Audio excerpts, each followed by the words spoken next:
करण्यात आलेली आहे। कृपया तो विषय संपलेला आहे।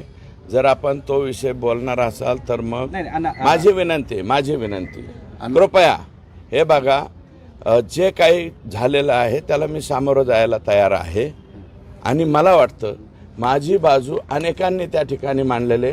कृपया संतोष देशमुख आणि बीड जिल्ह्यामधलं हे झालेलं जंगलराज, संतोष देशमुखचा झालेला अतिभयानक खून, याचा फोकस कृपया दुसरीकडे डायव्हर्ट करू नका। संतोष देशमुखचा खून प्रकरण आणि बीड जिल्ह्यामध्ये माजलेली ही जी दादागिरी आणि हे जे प्रकार आहेत याच्यावरती तुम्ही बोला। त्या प्रत्येक प्रश्नाचं सायंकाळी 5 पर्यंत मी उत्तर देतो।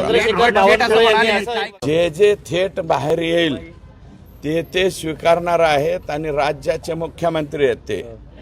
राज्याच्या मुख्यमंत्र्यांना जेवढं कळतं तेवढं आम्हाला कळतं असं आम्ही म्हणू शकत नाहीत। का राज्याच्या मुख्यमंत्र्यांनी प्रॉपर्टीचा अटॅचमेंट चा निर्णय घेतला आहे? कारण ही प्रॉपर्टी ही लाखात नाही आहे, हजारात नाही आहे, ही क्रोअरमध्ये आहे, कोट्यवधी रुपयामध्ये त्या ठिकाणी ही प्रॉपर्टी आहे असं मला वाटतं। मी स्वतःच दाखवलेल्या प्रॉपर्टी आहेत। सिमरी, पारगाव, हे इथलं रसाळ म्हणून लोक होते, इथं मांजरसुंब्याला ते दिघोळ जे तिथं आहे आणि एक 3-4 अकाउंट आहेत। ते अकाउंट मी सांगतो संध्याकाळपर्यंत किंवा उद्या सकाळपर्यंत। 3-4-5 अकाउंटवरूनच सगळे पैसे दर महिन्याचं ट्रान्झॅक्शन हे झालेलं आहे।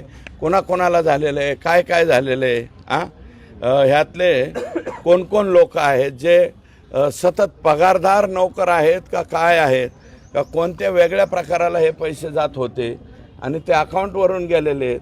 ते अकाउंट नंबर, नावं, माणसं हे सगळं आता मी त्या ठिकाणी सांगतो।